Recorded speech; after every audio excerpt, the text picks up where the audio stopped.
आप सबको पता है जयपुर में 2008 में सीरियल बम ब्लास्ट हुआ था। उसमें अनेक स्थानों पर कुछ दुनिया के अमानवीय लोगों द्वारा लोगों की हत्या की साजिश की गई थी। उसी में एक स्थान था जयपुर के सांगानेरी गेट के नज़दीक बसा हनुमान मंदिर। बड़ा ही प्रसिद्ध मंदिर है। उस मंदिर में अनेक लोग दर्शन के लिए आते हैं। जिस दिन यह बम ब्लास्ट किया गया उस दिन भी वहां अनेक लोग दर्शन करने आए थे। अब कईयों को तो अपनी जान गंवानी पड़ी, पर एक भक्त ने अपने जीवन का रहस्यमय अनुभव हमें लिखकर भेजा है। उन्होंने लिखते हुए बताया, नियम के अनुसार जैसे मैं उस मंदिर में दर्शन करने जाता था, आज प्रातःकाल मन में विचार हुआ प्रातःकाल दर्शन करके आऊं। वैसे तो मैं रात्रि के समय दुकान से लौटते समय वहाँ से दर्शन कर अपने घर चला आता था, पर आज पता नहीं प्रातःकाल उठते ही मन में एक विचार होने लगा, प्रभु आज मुझे रात को हो सकता है काम हो, इसलिए मैं आपके पास सुबह को ही दर्शन करके अपने काम पर निकल जाऊंगा। अब मन में ऐसे प्रेरणा चल रही थी, तभी अचानक से माताजी ने कोई काम बता दिया। मैं मंदिर जाना भूल गया। मैंने सोचा ठीक है, अब काम निपट जाएगा, दिन को या रात्रि के समय मंदिर से होकर आऊँगा। तभी मैं अपनी दुकान पर बैठा था, एक व्यक्ति आया। वह व्यक्ति मुझे देखकर मुस्कुराते हुए कहने लगा, अरे बाबूजी कैसे हो? मैंने कहा ठीक हूँ। उसने कहा और बताओ कैसा चल रहा है? मैंने कहा सब परमात्मा की कृपा है। तब उसने अचानक से कहा, हाँ हनुमान जी बड़े दयालु हैं, अपने भक्तों की हरदम संभाल करते हैं। जैसे ही उस व्यक्ति ने श्री हनुमान जी का नाम लिया, मुझे याद आ गया, अरे मुझे तो दर्शन करने जाना था, पर माताजी के काम के कारण मैं दर्शन नहीं करा सका। सोचा रात्रि के समय जाऊंगा। तब मैं विचार मग्न हो गया। तब उस व्यक्ति ने कहा, क्या सोचते हो, मन में क्या चल रहा है? तब मैंने उसे सारी बात बताते हुए कहा, अरे मुझे आज भगवान हनुमान जी के दर्शन करने जाना था। वैसे तो मेरा नियम है मैं शाम के समय दर्शन कर अपने घर चला जाता हूँ, पर आज प्रातःकाल से ऐसा एक खिंचाव हो रहा था कि अभी का अभी दर्शन करके अपने काम पर जाऊं। तब वह व्यक्ति कहने लगा, इसमें सोचने की क्या बात है, अभी चले जाओ, अभी किसने मना थोड़ी किया है, मंदिर खुला है, दर्शन करके आ जाना। इस प्रकार वह मुझे समझाकर आगे की ओर निकल गया। मैं विचार करने लगा, यह कौन था? लगता तो जाना पहचाना है, पर बहुत कम मिलना होता है, पर इस प्रकार सिर्फ हनुमान जी की बातें करके आगे निकल गया। कुछ समझ नहीं आया। मैंने अपने नौकर को बुलाकर कहा, थोड़ी देर दुकान की संभाल करना, मैं मंदिर से होकर आता हूँ, क्योंकि कभी कभी मन इतना बेचैन हो जाता है, जब तक परमात्मा के दर्शन न हो जाएं, शांति मिलती नहीं है। ऐसा सोचकर मैं अपने नौकर को दुकान का सारा काम समझा मंदिर के लिए निकल गया। मुझे तो पता ही नहीं था उस दिन मेरे साथ एक अद्भुत चमत्कार होने वाला है, जिसे याद करके आज तक मेरे रोंगटे खड़े हो जाते हैं। वही बात मैं आपको बताने जा रहा हूँ, जिसे सुनकर आप भी हैरान हो जाएंगे। उस समय शाम के 4 बजे थे। मैं मंदिर पहुँचा, आराम से दर्शन किया और हनुमान जी की ओर देखकर कहने लगा, प्रभु आप बड़े विचित्र हो, अपने भक्त को जब बुलाना चाहो तब बुला सकते हो। ऐसा ही प्रेम था, प्रातःकाल बुला लेते, पर यह भी अच्छा किया, इस समय आपका दर्शन कर मैं कृतार्थ हो गया। भगवान को प्रणाम कर हनुमान चालीसा का पाठ कर मैं अपनी दुकान पर वापस लौट आया। मैं दुकान पर बैठा था, तभी अचानक से शहर में भगदड़ होने लगी। उस समय शाम के 7 या 7:30 बजे थे। मैंने पूछा क्या हुआ? तब किसी ने भागते हुए कहा, जयपुर में सीरियल ब्लास्ट हो रहे हैं, पता नहीं कहां कहां बम फट रहे हैं। अभी इस प्रकार मैं उससे बातें ही कर रहा था, तभी एक व्यक्ति भागता हुआ आया, कहने लगा, तुम्हें पता है क्या हुआ है? मैंने कहा क्या हुआ है बताओ। तब उसने कहा, सांगानेरी गेट के नज़दीक जो हनुमान मंदिर है, उस मंदिर के बाहर बम फटा है, बहुत लोग मारे गए हैं। उसकी यह बात सुनकर मैं हैरान हो गया। वह व्यक्ति यह बात बताकर वहाँ से भाग गया। मैंने भी जल्दी दुकान बंद की और अपने घर आया। जैसे ही घर पहुँचा, माताजी मुझे देखकर पूछने लगी, बेटा उदास क्यों हो? मैंने कुछ जवाब नहीं दिया। माताजी ने कहा, बेटा क्या बात है? मैंने उन्हें बताया, माँ आज शहर में बहुत जगह पर बम धमाके हुए हैं, बहुत लोगों की मौत हो गई थी। माताजी ने कहा, मैं अभी अभी टीवी देख रही थी, मुझे तेरी चिंता होने लगी। मैं सोच रही थी तू भी रात्रि के समय या शाम के समय हनुमान जी के मंदिर में दर्शन करने जाता है। यह सोचकर मेरा जी बैठा जा रहा था, पर मेरे पास फ़ोन नहीं था, इसलिए तुझे लगा न सकी। पर इतने में दरवाजे की घंटी बजी। तुझे देखकर मेरे मन को तसल्ली आ गई कि मेरा बेटा सुरक्षित है। अपनी माँ की यह बातें सुनकर मेरे आंखों से आंसू आने लगे। मुझे देखकर माता ने कहा, क्या हुआ? रोते क्यों हो? किस बात के लिए रो रहे हो? सब कुछ ठीक है। तब मैंने रोते हुए अपनी माता से कहा, माँ, भगवान हनुमान जी बड़े दयालु हैं, अपने भक्त की स्वयं सुरक्षा करते हैं। इतने में मेरी धर्म पत्नी भी मेरे नज़दीक आकर पूछने लगी, क्या हुआ? इतना क्यों रो रहे हो? तब मैंने रोते हुए कहा, हनुमान भगवान बड़े दयालु हैं, वह हर समय अपने भक्त की रक्षा करते हैं। तुम्हें क्या बताऊं, आज प्रातः काल से मेरे मन में हो रहा था मैं प्रातः काल को हनुमान जी के दर्शन करके आऊं, पर माताजी ने कोई काम बताया, इसलिए दर्शन की बात दिमाग से दूर हो गई। फिर अचानक से दुकान पर एक अनजान व्यक्ति आया। उसने बातों ही बातों में हनुमान जी की बात निकाली और बात निकलते ही उसने खुद सामने से कहा, अरे क्यों चिंता करते हो, अभी जाकर दर्शन करके आ जाओ। उस समय साय के 4 बजे थे। मैंने सोचा इस समय जाना उचित है या नहीं है, पर फिर भी अपने नौकर को काम संभलाकर मैं दर्शन करने चला गया और दर्शन कर वापस आया। दुकान पर बैठा था, तभी इतने में सब तरफ से आवाज़ें आने लगी, जल्दी घर जाओ, जल्दी घर जाओ, बहुत बम फट रहे हैं। मैं घर लौट कर आया। अब जब मैंने टीवी पर सारी हकीकत देखी कि हनुमान मंदिर के बाहर बम ब्लास्ट हुआ है, तो यह बात देखकर मुझे रोना आ गया, क्योंकि जिस स्थान पर बम ब्लास्ट हुआ था वहीं पर मैं अपना स्कूटर खड़ा करता था और कुछ देर अपने साथियों के साथ वहीं खड़ा होकर उनसे बातें किया करता था। अगर आज मुझे हनुमान जी शाम को 4 बजे नहीं बुलाते तो मैं रात्रि के समय या सायंकाल उस समय दर्शन करने जाता। हो सकता था अगर मैं उस समय दर्शन करने जाता, बम फटता तो मेरी भी जान जा सकती थी। यह परमात्मा ने बड़ी विचित्र लीला कर, भगवान हनुमान जी ने दया कर मुझे जीवन दान दिया है। यह बातें सोचकर उनकी कृपा की तरफ नज़र रख मेरी आंखों से आंसू आ रहे हैं। उसकी यह बातें सुनकर माता के नेत्रों में भी जल आ गया। वह कहने लगी, बेटा, भगवान बड़े दयालु हैं, वह हर समय अपने भक्त की रक्षा करते हैं। मैं तुझे एक बात कहती हूँ, मेरा जीवन तो समाप्त हो जाएगा, मैं इस संसार में रहूँ या न रहूँ, तू कभी भी हनुमान जी के मंदिर जाना मत छोड़ना।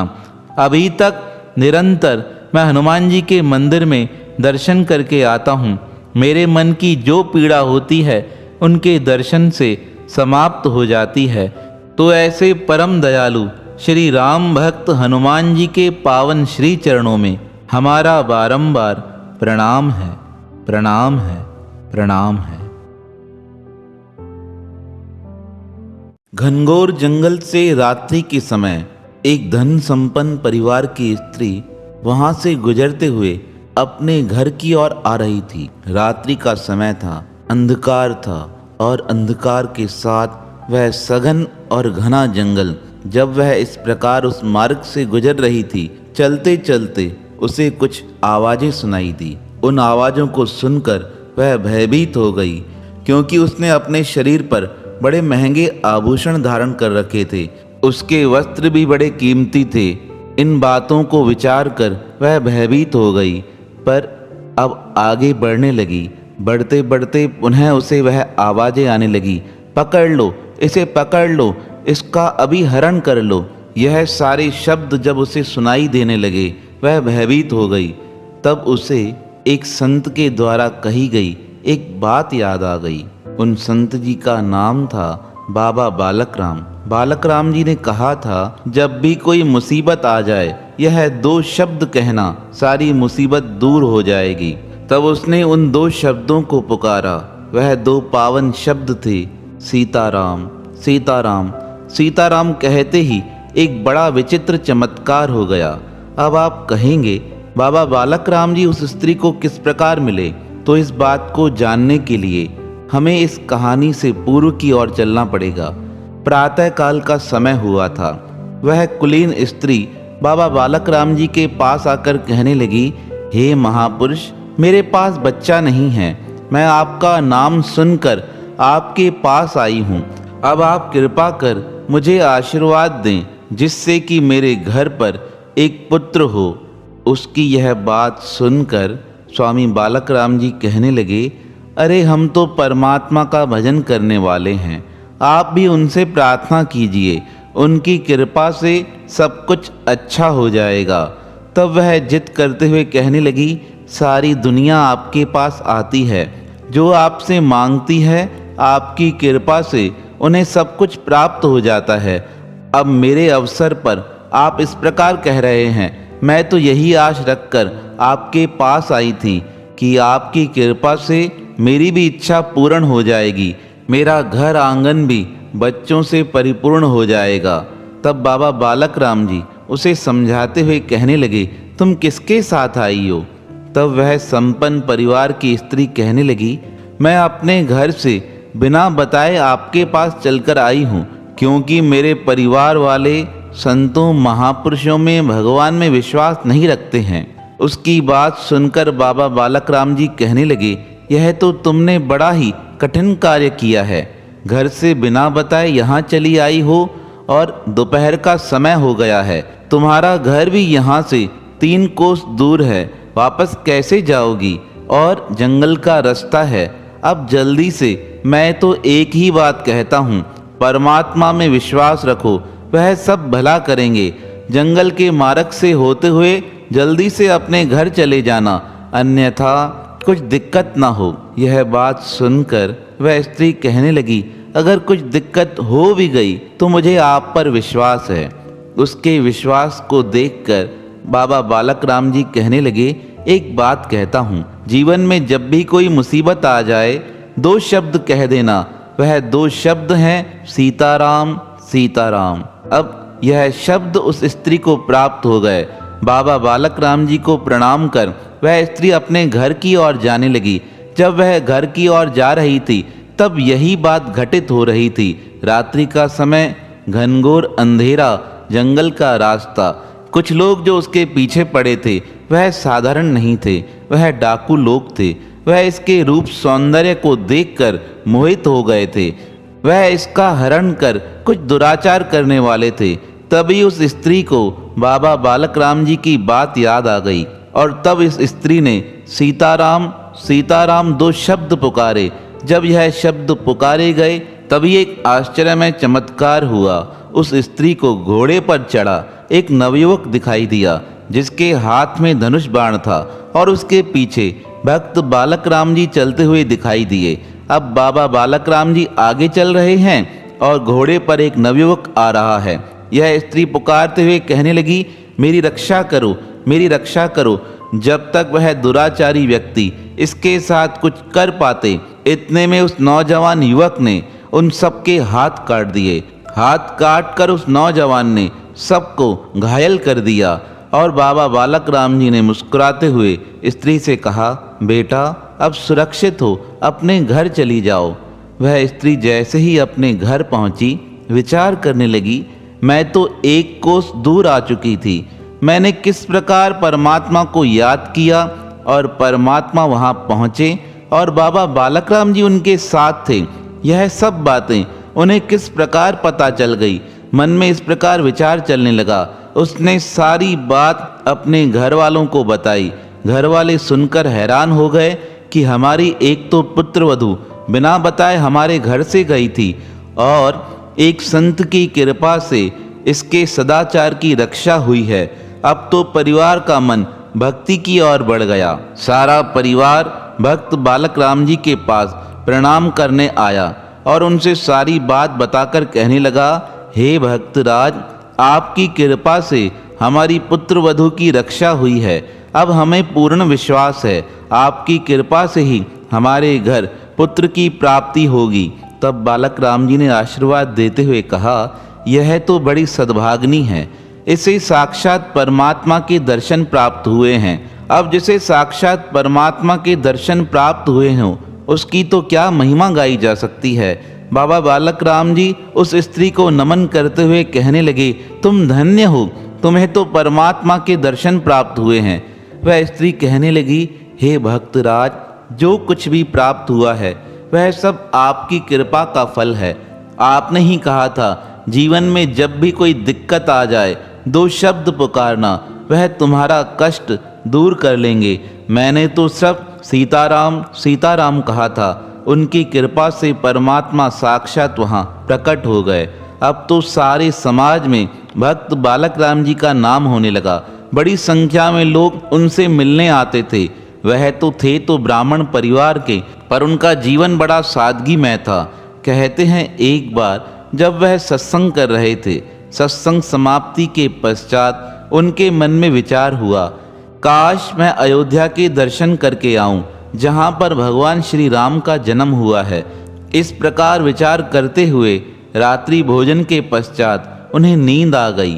प्रातःकाल उठे और उन्होंने अयोध्या चलने की तैयारी की। उनके गांव से अयोध्या की दूरी 300 कोस थी। वह परमात्मा का आश्रय लेकर धीरे धीरे आगे बढ़ने लगे। एक दिन में 25 कोस चले। मन में विचार हुआ, 3 दिन पश्चात रामनवमी का पावन दिवस है, भगवान श्री राम जी का जन्म दिवस है, मुझे वहाँ पहुँचना है, कैसे पहुँच पाऊँगा। इस प्रकार रात्रि को उन्होंने एक नदी के समक्ष वृक्ष के नीचे आराम किया और मन में चिंतन चल रहा था, अभी 3 दिन पश्चात रामनवमी है, कैसे पहुँच पाऊँगा। इस प्रकार विचार करते करते उन्हें नींद आ गई। बड़ी गहरी नींद थी। जब प्रातःकाल उनकी नींद खुली तो वह देखकर हैरान हो गए। वह अयोध्या में सरयू नदी के पास थे। उन्होंने आसपास के लोगों से पूछा, यह कौन सा क्षेत्र है। तब लोगों ने कहा, यह भगवान श्री राम की जन्मभूमि अयोध्या है, यह सरयू नदी है, तुम इसे भी नहीं पहचानते हो, कहाँ से आए हो। उन लोगों की बात सुनकर भक्त बालक राम जी के आंखों में आंसू आ गए। वह उन सबको बताते हुए कहने लगे, अरे मैं तो कल 300 कोस दूर अपने गांव से चला था, 25 कोस ही चल पाया था। रात्रि को नदी के समक्ष मुझे नींद आ गई और अभी उठा हूँ तो यह सरयू नदी है। उनकी यह बात सुनकर अयोध्यावासी विचार करने लगे, एक व्यक्ति रात्रि में ही इतना दूर कैसे पहुँच सकता है। इतने में अयोध्या मंदिर के मुख्य पुजारी बाबा बालक राम जी का नाम लेते हुए सारे गांव में घूम रहे थे। वह पूछने लगे, भक्त बालक राम कौन है, भक्त बालक राम कौन है। भक्त बालक जी ने कहा, भक्त बालक राम मैं ही हूँ, आप आदेश कीजिए, आप कौन हैं। तब वह पुजारी कहने लगा, मैं अयोध्या मंदिर का मुख्य पुजारी हूँ। कल रात्रि के स्वप्न में मुझे भगवान ने आदेश देते हुए कहा, मेरे परम प्रिय भक्त बालक राम जी अयोध्या आ रहे हैं, उन्हें अपने साथ लेकर मंदिर में आना, उनके रहने की व्यवस्था करना, उनके भोजन की व्यवस्था करना। आप जल्दी से मेरे साथ भगवान के मंदिर में चलिए। पुजारी की यह बात सुनकर वहाँ एकत्रित सारे लोग हैरान हो गए कि भगवान ने भक्त बालक राम जी की व्यवस्था की है। अब तो सब लोग उनके चरणों में प्रणाम करने लगे। भक्त बालक राम जी कहने लगे, यह सब मेरे प्रभु की कृपा है। भक्त बालक राम जी उस पुजारी जी के साथ मंदिर में आए। मंदिर में आकर प्रणाम किया और एक कोने में ही बैठ गए। 2 दिन पश्चात रामनवमी का पावन अवसर था।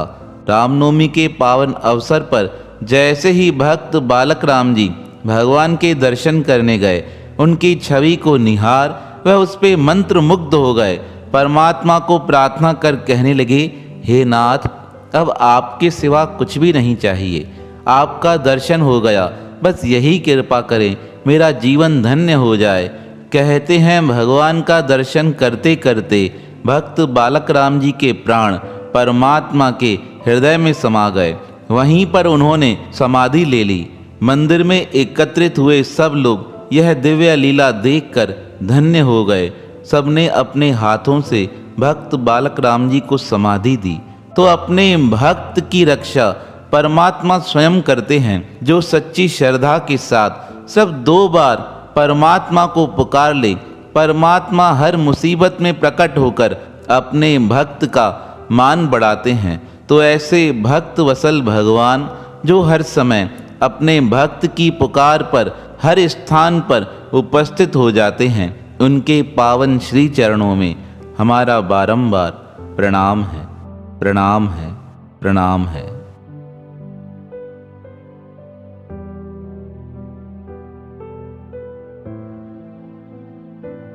आज हम आपको एक रोमांचकारी अद्भुत बात बताने जा रहे हैं, जिसे सुनकर हो सकता है आपको यकीन न हो, पर अगर आप इसे देखना चाहते हैं तो मथुरा के फॉलन गांव जा सकते हैं। होली के एक दिन पहले पहुंच जाइएगा। वहां आपको कुछ ऐसा दिखेगा जिसे देखकर आपकी आंखें फटी रह जाएंगी। क्या होता है, चलिए इसके विषय में हम आगे जानते हैं। मथुरा के फॉलन गांव में हर वर्ष होली के दिन होलिका जलाई जाती है, पर यहाँ की होलिका कुछ अद्भुत होती है। किस लिए अद्भुत होती है, आइए चलते हैं इस बात की रहस्यमयी गहराइयों की ओर। मथुरा में कौसी कला के फॉलन गांव में आज के दिन जलती हुई होली में से एक पंडा जी निकलते हैं। इस गांव में पंडितों के 16 परिवार हैं। इन्हीं परिवारों में से कोई व्यक्ति होली में जलता हुआ बाहर निकलता है।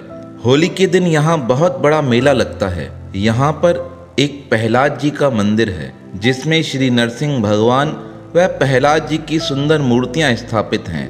पास में ही प्रहलाद कुंड भी है। जिस पंडित जी को होली के दिन आग से निकलना होता है, वह बसंत पंचमी से नित्य यमुना जी में स्नान करके भजन करते हुए प्रहलाद जी के मंदिर में ही विश्राम करता है। उस दिन से वह अन्न ग्रहण न करके केवल दूध दही फल का सेवन करता है। फागुन शुक्ल नवमी से निर्जला व्रत रखकर उसी मंत्र का निरंतर जप करता है, जिसका जप श्री प्रहलाद जी ने किया था। इस गांव में होलिका की अग्नि को होली से एक दिन पूर्व बनाया जाता है। इसका व्यास लगभग 30 फुट चौड़ा और 15 फुट ऊंचा होता है। मान्यता यह है कि होली का मुहूर्त भी श्री प्रहलाद जी स्वयं निकालते हैं। अब वह किस प्रकार निकालते हैं, वह भी समझना आवश्यक है। एक पंडित जी मंदिर के दीपक को अपनी हथेली पर रख देते हैं और जब तक वह उसकी गर्मी का अनुभव करते हैं तब तक मुहूर्त नहीं निकलता है। जब उन्हें दीपक की लो शीतल महसूस होने लगती है, तब वह होली को जलाने का आदेश देते हैं। परंतु होली में आग लगाने से पहले पंडित जी प्रहलाद कुंड में स्नान करने जाते हैं।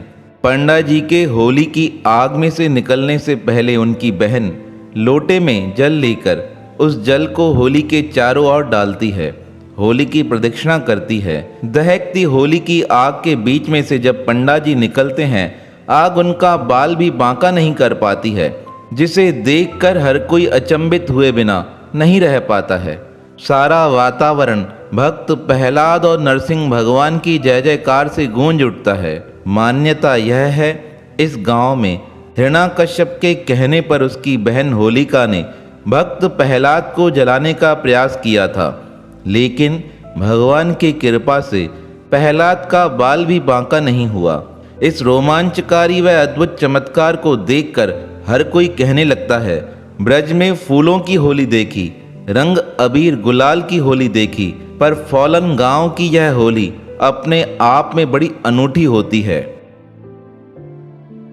वृंदावन के एक संत जयपुर यात्रा के लिए जयपुर आए। जैसे ही वह जयपुर रेलवे स्टेशन से गाड़ी से उतर रहे थे, तभी उनके कुछ भक्त लोग उन्हें रेलवे स्टेशन पर लेने आए। वह कहने लगे, स्वामी जी आप अपना सामान बताइए, हम सारा सामान उठा लेते हैं। वह संत अपने साथ सामान तो रखते थे, सामान के साथ लड्डू गोपाल की एक छोटी सी प्रतिमा रखते थे।